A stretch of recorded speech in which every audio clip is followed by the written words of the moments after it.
राधे, जय श्री कृष्णा, जय श्री श्याम। आप सभी का स्वागत है आपके अपने मीना भारद्वाज भक्ति सागर चैनल पर। सबसे पहले गंगा दशहरा की सभी को हार्दिक बधाई हो।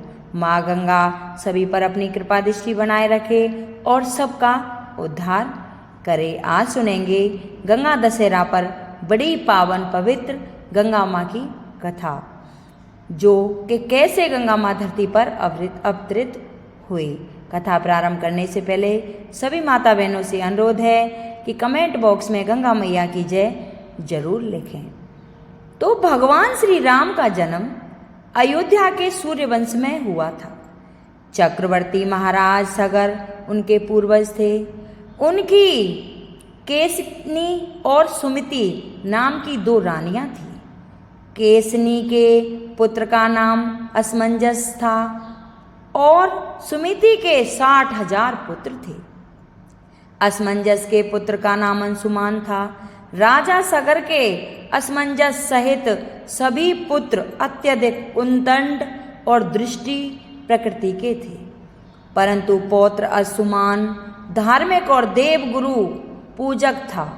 पुत्रों से दुखी होकर महाराज सगर ने असमंजस को देश से निकाल दिया और अंशुमान को अपना उत्तराधिकारी बना लिया। सगर के अन्य 60,000 पुत्रों से देवता भी दुखी रहते थे। एक बार महाराज सगर ने अश्वमेघ यज्ञ का अनुष्ठान किया और उसके लिए घोड़ा छोड़ा। इंद्र ने अश्वमेघ यज्ञ के घोड़े को चुराकर पाताल में ले जाकर कपिल मुनि के आश्रम में बांध दिया, परंतु ध्यानवस्थी में मुनि इस बात को जान न सके और इधर सगर के 60,000 अहंकारी पुत्रों ने पृथ्वी का कोना कोना छान मारा, परंतु वे घोड़े को ना पा सके। अंत में उन लोगों ने पृथ्वी से पाताल तक का मार्ग खोद डाला और कपिल मुनि के आश्रम में जा पहुंचे। वहां घोड़ा बंधा देखकर वे क्रोधित होकर अस्त्र शस्त्र उठाकर कपिल मुनि को मारने दौड़े। तपस्या में बाधा पड़ने पर मुनि ने अपनी आंखें खोली। उनके तेज से सगर के 60,000 उद्दंड पुत्र तत्काल भस्म हो गए। गरुड़ के द्वारा इस घटना की जानकारी मिलने पर अंशुमान कपिल मुनि के आश्रम में आए तथा उनकी स्तुति की। कपिल मुनि उनके विनय से प्रसन्न होकर बोले, अंशुमान, घोड़ा ले जाओ और अपने पितामह का यज्ञ पूरा कराओ। ये सगर पुत्र उद्दंड, अहंकारी और अधर्मी थे। इनकी मुक्ति तभी हो सकती है जब गंगा जल से इनकी राख का स्पर्श हो जाए। अंशुमान ने घोड़ा ले जाकर अपने पितामह महाराज सगर का यज्ञ पूरा कराया। महाराज सगर के बाद अंशुमान राजा बने, परंतु उन्हें चाचाओं की मुक्ति की चिंता बनी रही।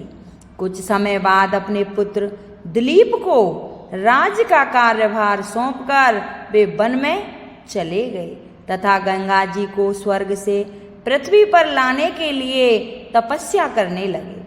तपस्या में ही उनका शरीरांत भी हो गया।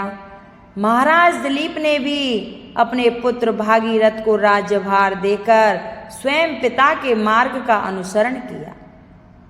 उनका भी तपस्या में ही शरीरांत हो गया, परंतु वे भी गंगा जी को पृथ्वी पर न ला सके।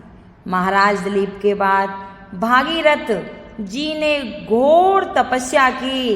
अंत में 3 पीढ़ियों की इस तपस्या से प्रसन्न होकर पितामह ब्रह्मा जी ने भागीरथ को दर्शन देकर वर मांगने को कहा। भागीरथ ने कहा, हे पितामह, मेरे 60,000 पूर्वज कपिल मुनि के श्राप से भस्म हो गए हैं। उनकी मुक्ति के लिए आप गंगा जी को पृथ्वी पर भेजने की कृपा करें। ब्रह्मा जी ने कहा, मैं गंगा जी को पृथ्वी पर भेज तो अवश्य दूंगा, परंतु उनके वेग को रोकेगा कौन? इसके लिए तुम्हें देवादि भगवान शंकर की आराधना करनी चाहिए।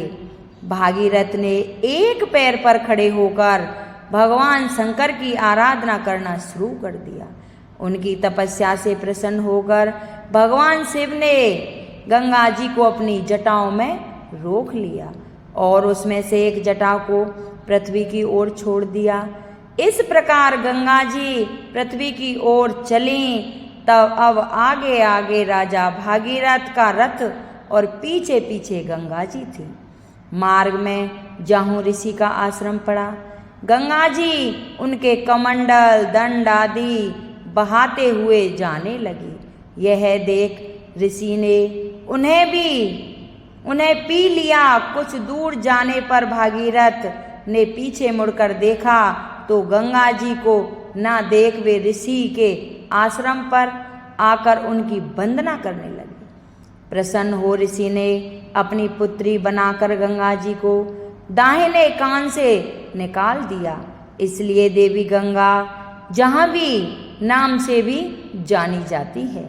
भागीरथ की तपस्या से अवतरित होने के कारण उन्हें भागीरथी भी कहा जाता है।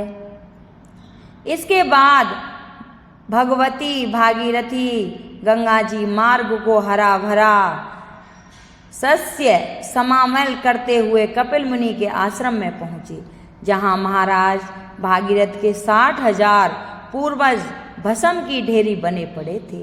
गंगा जल के स्पर्श मात्र से वे सभी दिव्य रूपधारी होकर दिव्य लोक को चले गए। तो माँ गंगा जी की ये अवतरण की कथा थी। अगर कोई इंसान इसे सुनता है, पढ़ता है, उसकी सभी मनोरथ पूर्ण होते हैं। और गंगा दशहरा के दिन सुबह जल्दी उठकर स्नान आदि करें। अगर गंगा जी ना जाया जाए तो गंगा जल नहाने के पानी में मिलाकर उससे नहा लें। अगर ये मेरी कथा किसी को अच्छी लगी हो तो लाइक सब्सक्राइब करें। कमेंट बॉक्स में जय गंगा मैया की जरूर लिखें। बोल गंगा मैया की जय।